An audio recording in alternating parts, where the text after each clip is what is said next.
اللهم صل وسلم وبارك على سيدنا محمد وعلى آله وصحبه أجمعين. ازيكم عاملين ايه؟ وحشتوني جدا جدا. حطوا اللايك واشتركوا في القناة لو انت أول مرة تشوفونا، وما تنسوش تصلي على رسول الله في الكومنتات عليه أفضل الصلاة والسلام. النهاردة ان شاء الله كان روتين يوم الجمعة. طبعا انا عملت في اليوم ده الشقة كلها، قسمتها على يومين، على فيديوهين. فهو روتين خفيف كده، بس يعني ايه، انقاذ ما يمكن انقاذه.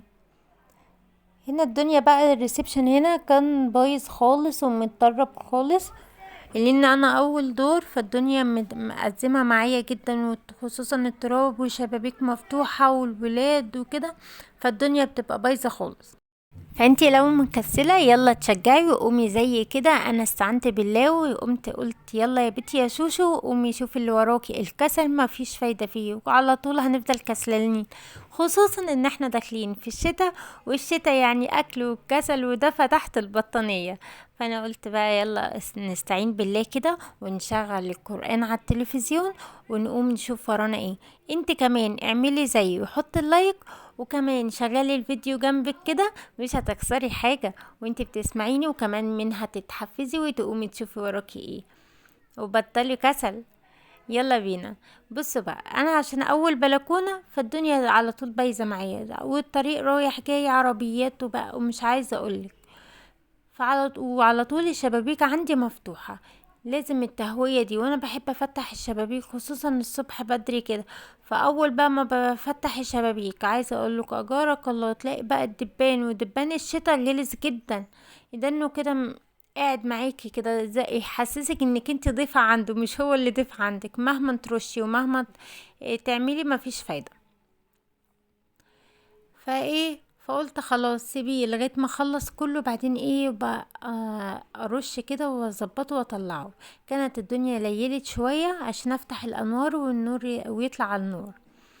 ومسكت بقى الشلت، كان محمد بقى وولاد خاله قاعدين بياكلوا البسكوت اللي هما فاكرين زمان يا بنات لما كنا في المدرسة ايام زمان، يعني كنا بيوزع علينا البسكوت بتاع المدرسة ده، كان في كيس، يعني كان الغلاف بتاعه كده كان لونه سيلفر. الايام ده بقى طالعين بيوزع عليهم الويفر وبسكوت سادة. انا عايزة اقول لكم ابني بيساومني عليه، ادفعي فلوس وخديه. قال لي انا عشان اخد منه البسكوت وهو ياخد مني الفلوس.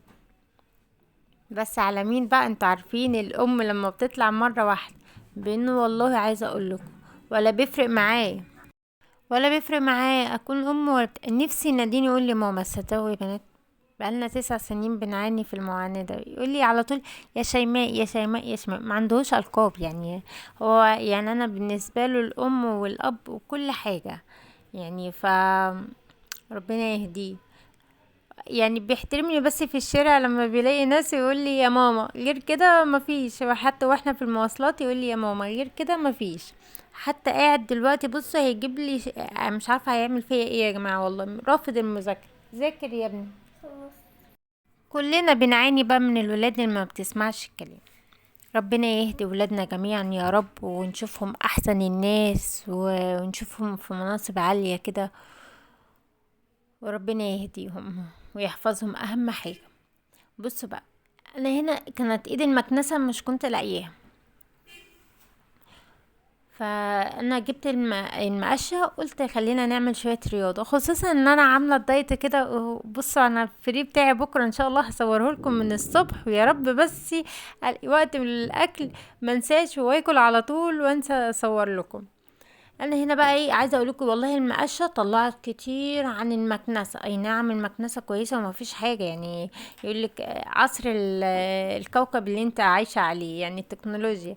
بس انا والله يعني المقشه عملت الغرض وبزياده كمان. انا حسيتها ان هي نظفت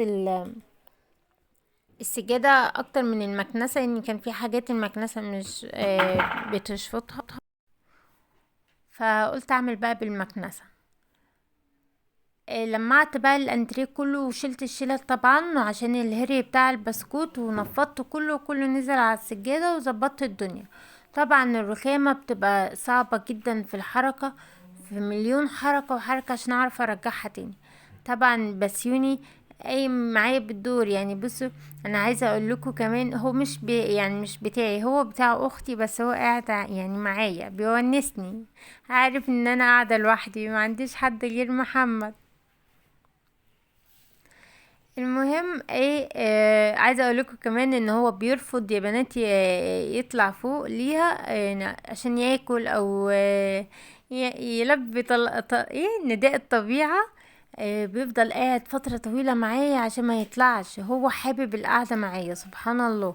والله العظيم بص، بنتحايل ان هو يطلع، اول ما طلعه واقفل عليه الباب فوق عشان ياكل او كده، يفضل ينونو ويعمل اصوات غريبة، عايز ينزل تحت يقعد، وتلاقيه قاعد بقى قاعد معايا، لا قاعد على الشباك يتفرج على العصافير. لا نايم، ما بيعملش اكتر من كده. حاساه ونس ليا انا ومحمد، والله يعني مش عارفة. سبحان الله.